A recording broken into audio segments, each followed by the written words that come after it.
ఈనాడు మా రాజకీయాలలో అందరూ ఫ్యాక్షనిస్టులు లెక్కనే డైలాగులు కొట్టుకుంటుర్రు. నీ ఇంటికొచ్చా, నీ విల్లాకొచ్చా, దమ్మున్న మొగోన్వి అయితే రా చూచుకుందామని వాచిపోయి తట్టు తొడలు కొట్టుకుంటుర్రు. ఇక కొందరైతే కాని మాటలతోటి కారిచ్చులు పుట్టిస్తుండ్రు. గట్లనే కేంద్ర మంత్రి రవనీత్ సింగ్ బిట్టు రాహుల్ గాంధీ సార్ను టెర్రరిస్ట్ అని తిట్టుకొచ్చిండు. దాని మీద కాంగ్రెస్ ఒళ్ళు బగ్గుమంటురు. ఇక మన ఖానాపూర్ ఎమ్మెల్యే ఎడమ బొజ్జన్న అయితే ఏకంగా ఏం ఆఫర్ ఇస్తుండో చూడురి.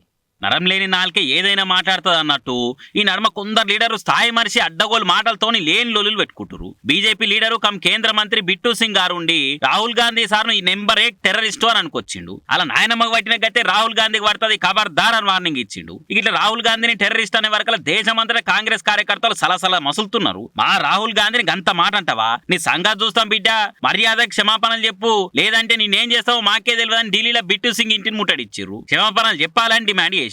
ఇక మన కాంగ్రెస్ ఎమ్మెల్యే విడమ బొజ్జన్న అయితే రాహుల్ గాంధీ సాగు కోరిన కేంద్ర మంత్రి తలకాయ నరికి తెచ్చిన వాళ్లకు నా ఎకరం 38 గుంటల జాగ మొత్తం రాసిస్తా అని బోల్డ్ కామెంట్ చేసుకొచ్చిండు. ఏదైతే రణవీర్ సింగ్ బిట్టు అతను అనుకున్న వాక్యాన్ని వెనక్కి తీసుకోవాలి, తప్పకుండా వెనక్కి తీసుకోకపోతే తప్పకుండా మేము కూడా ప్రకటిస్తున్నాం.